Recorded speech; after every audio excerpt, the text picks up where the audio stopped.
Over the past few days, this city has morphed into a heaving, sweaty mass of delegates, strategists, protesters, and members of the media. But this week-long pageant is all really about one person, Donald J. Trump, self-professed billionaire. The convention started off with a bang, then came the chaos.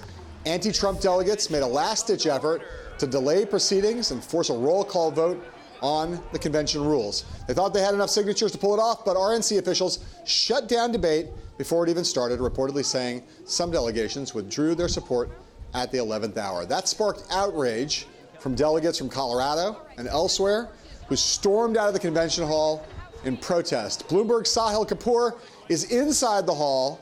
Sahil, tell us what is going on in there. John, they've recessed right now until the evening show, until the headliners come up. But this was an interesting moment of chaos in the first day of the Trump show. It wouldn't be the Trump show if there wasn't a little bit of chaos. If this is the worst of it for him, then he will probably emerge from it unscathed. But we should watch very closely over the next couple of days to see if the anti-Trump forces have a little bit more up their sleeve. What they wanted ultimately was a vote on a rules package that would have allowed a conscience exemption for delegates to vote against Trump if they so wanted to. That obviously wasn't going to fly because it would have invalidated the will of the voters, and the Republicans who were running this convention, the chairs of the RNC, had every interest in making sure it didn't happen. They shut down that effort on a voice vote, and they moved on. They ended up voting on the platform committee package and then recessed. This is obviously not all the delegations, but it is Colorado and some other states, including Virginia, we're told.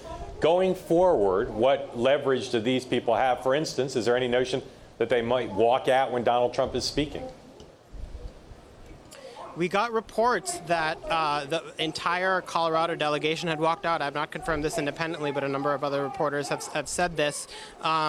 Some in the Virginia delegation did as well. Going forward, there are various, I believe, points of order they can bring up to try to force a vote. But we have to remember, Trump has an outright majority of delegates here. Whether it gets to the level of an actual vote is one thing, but it's extremely unlikely, to the point of impossible, that a vote against Donald Trump, a vote to actually block him from becoming the nominee, would actually succeed. So that's the bottom line here. All right, Sahil Kapur from the floor of the Quicken Loans Arena. Thank you. Mark, over the weekend, Donald Trump declared total victory against the anti-Trump forces, said they've been crushed, never Trump, dead. Still a little life in it. What's the meaning or potential implications of what we've just seen for the rest of the convention? Well, barring some big news for the next few hours, this will dominate the discussion. The evening session could wipe it away, but it is a manifestation of the unhappiness that a lot of people here. Neither of us have ever been at a convention like this, where you meet so many people. I run into operatives on the street here all the time who come to conventions every 4 years, and I say, "Are you enthusiastic about your nominee?" And they say no. So it's a manifestation of the fact that for a lot of Republican elites, this is a strange convention where they're not in love with their nominee, to say the least. Yeah, I mean, one of the things about these conventions that people forget is that this is not the Republican grassroots. It just isn't. It's mostly, it's not just all Washington elites, but these are people who are serious party players and have been for a long time. And so for a lot of them, as you say, you run into them and some of them are like, I'm not that excited about Trump, but I'm here. I'm going to fall in line for party unity. Others are openly scornful. There's not anything like a representative number.